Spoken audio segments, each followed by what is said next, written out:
नौकरी करती है, बस डिलीवरी के टाइम मोहिनी तुम भी नौकरी करो। अब मुझे कहाँ नौकरी मिलेगी? मम्मी बताओ अब मैं क्या करूँ? हे भगवान, क्या सोचकर घर जमाई दामाद लाई थी मैं कि मेरी बेटियां मेरे पास रहेंगी और खुश रहेंगी, लेकिन इन आलसी दामादों ने तो हमारी जिंदगी को भी प्रॉब्लम में डाल दिया है। मैं तो कहती हूँ मम्मी, हम लोग वापस अपनी जॉब पर जाना शुरू कर देते हैं, बता देते हैं इन लोगों को कि हम किया है। नहीं नहीं बेटा, ऐसी गलती भी मत करना। अगर तुमने ऐसा किया तो इन तीनों की आदत और ख़राब हो जाएगी। अरे आज नहीं तो कल कभी तो तुम प्रेग्नेंट होगी, तब वापस यही प्रॉब्लम आएगी, तब क्या करोगी तुम तीनों? आपकी बात तो बिल्कुल सही है, इन लोगों को तो सुधारना ही पड़ेगा। लेकिन कैसे? अपने बच्चों के आने की खबर सुनकर भी इन लोगों पर कोई असर नहीं हो रहा, इसलिए घर से बाहर निकलना ही नहीं चाहते ये तीनों। अब मेरे दिमाग में एक प्लान आया है, तुम तीनों चिंता मत करो, उन तीनों को बुलाओ, फिर मैं बात करती हूँ। थोड़ी देर तीनों दामादों को सामने बुलाकर अपनी बात कहना शुरू करती हैं। अविनाश, सुमित और विवेक, देखो बेटा, मैं ना तुम तीनों से बड़ा प्यार करती हूँ, इसीलिए तो तुम्हें घर जमाई बना कर रखा है मैंने। सीधे कहिए ना, क्या बात है? प्यार तो हम भी आपको बहुत करते हैं। अरे मम्मी जी, आपकी इज्जत भी बहुत करते हैं। अरे भाई, आपके जैसी सास और कमाने वाली बीवी सबको मिलती है क्या? हाँ मम्मी, विवेक और सुमित ठीक कह रहे हैं, आपकी बेटी से शादी करके मेरी तो ज़िंदगी ही अच्छी हो गई है। जानती हूँ मैं, और ये भी जानती हूँ कि तुम तीनों अपने अपनी बीवियों से बहुत प्यार करते हो। बेटा बात ऐसी है कि हमारे कुल गुरु ने कहा है कि प्रेग्नेंट होने के बाद तीनों गांव में जाकर रहने की क्या ज़रूरत है इन तीनों को? वो क्या है ना बेटा, हमारे परिवार को एक श्राप है। अगर मेरी बेटियों ने यहाँ पर बच्चा पैदा करने की कोशिश की, उनको कुछ भी हो सकता है, इसलिए अब से लेकर 4 महीने पूरे होने तक इन्हें गांव वाले घर में रहना पड़ेगा। हाँ तो इसमें प्रॉब्लम क्या है मम्मी जी? हम भी वहाँ जाकर रहेंगे, पिकनिक मनाएंगे। अरे भाई, बीवी जहाँ हम भी वहाँ। आइडिया तो बहुत अच्छा है, शहर की ज़िंदगी में रह रहकर परेशान हो चुके हैं, अब कुछ दिन गांव में बिताएंगे। तुम लोग समझने की कोशिश क्यों नहीं करते? तुम में से कोई भी वहाँ नहीं जा सकता, और मैं यहाँ रहूँगी ना तुम तीनों के साथ। 4 महीने की तो बात है, उसके बाद ये तीनों ही लौट कर आ जाएंगी। ठीक है मम्मी जी, अब हमारे बच्चों का सवाल है तो ये तो करना ही पड़ेगा। कावेरी अपनी तीनों बेटियों को कुछ दिन के लिए घर से बाहर कहीं दूसरे शहर में रहने के लिए भेज देती है।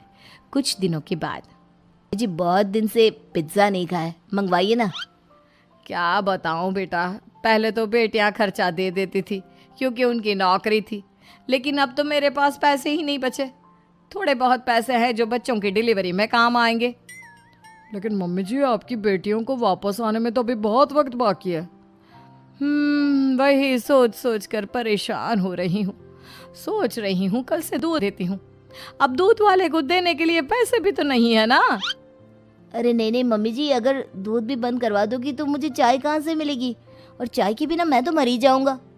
क्या करूं बेटा, इसके अलावा हमारे पास कोई ऑप्शन नहीं है, मेरे पास पैसे ही नहीं बचे। इस तरह कावेरी जी धीरे धीरे अपने तीनों दामादों को पैसे देना बंद कर देती हैं और घर में खाने पीने की चीज़ें लाना भी बंद कर देती है। अब वो तीनों बुरी तरह से परेशान होने लगे थे। एक दिन तीनों प्लान करके घर से बाहर निकलते हैं और बाजार में जाने के बाद, यार अच्छा खाना खाए हुए कितने दिन हो गए, पता नहीं कब अच्छा खाना मिलेगा। हमारी बीवियों के जाने के बाद तो हमारी हालत भिखारियों जैसी हो गई है यार। कुछ भी हो, मुझे तो आज पिज्ज़ा खाना ही खाना है। जेब में 1 रुपया नहीं और पिज्ज़ा खाएगा, कहाँ से आएंगे पैसे? अरे देख वहाँ सामने बोर्ड पर क्या लिखा हुआ है, कंप्यूटर पर काम करने के लिए एक आदमी की आवश्यकता है। तो जा रहा हूँ, काम करूँगा और शाम तक पैसे लाकर आराम से पिज्ज़ा खाऊंगा। जा जा, तुझे कोई काम नहीं देने वाला, हम तो घर जा रहे हैं। चल भाई सुमित। सुमित और अविनाश वहाँ से चले जाते हैं और विवेक उस कंप्यूटर शॉप पर सारा दिन काम करके 5,000 रुपये कमा कर घर लौट कर आता है और अपने खाने के लिए अच्छी अच्छी चीज़ें भी लेकर आता है। ये देखकर विवेक और सुमित के दिल में भी कुछ पैसे कमाने की इच्छा जागती है। अरे सुबह सुबह कहाँ चल दी है तुम? मम्मी जी, एक बहुत अच्छी जगह मिली है, कंप्यूटर पर काम करने के 5,000 मिले थे कल मुझे।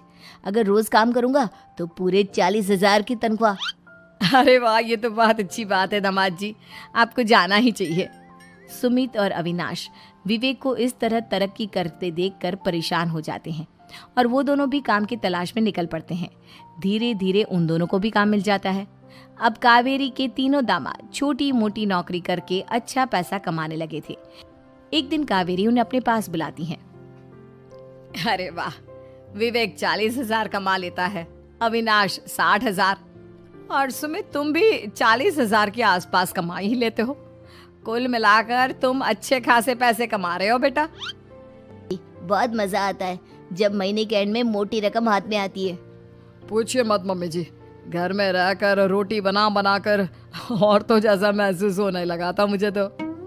हाँ बेटा, तुम तीनों की बात तो बिल्कुल ठीक है। और जानते हो, अब तुम तीनों की पत्नियां भी वापस लौट कर आने वाली है। लेकिन मम्मी जी, अभी तो उन्हें गए सिर्फ 2 महीने हुए हैं। आपने तो कहा था वो 4 महीने के बाद लौट कर आएंगी।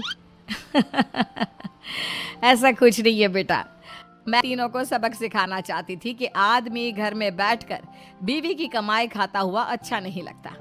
इस दुनिया में हर इंसान को मेहनत करनी चाहिए, काम करना चाहिए, चाहे वो औरत हो या आदमी, ताकि अपने परिवार को संभाल सके। कावेरी की बात सुनकर उन तीनों का एहसास होता है और कावेरी उन्हें सच बता देती है कि ईशा, सुहाना और मोहिनी शहर में ही कहीं दूसरी जगह रह रहे थे।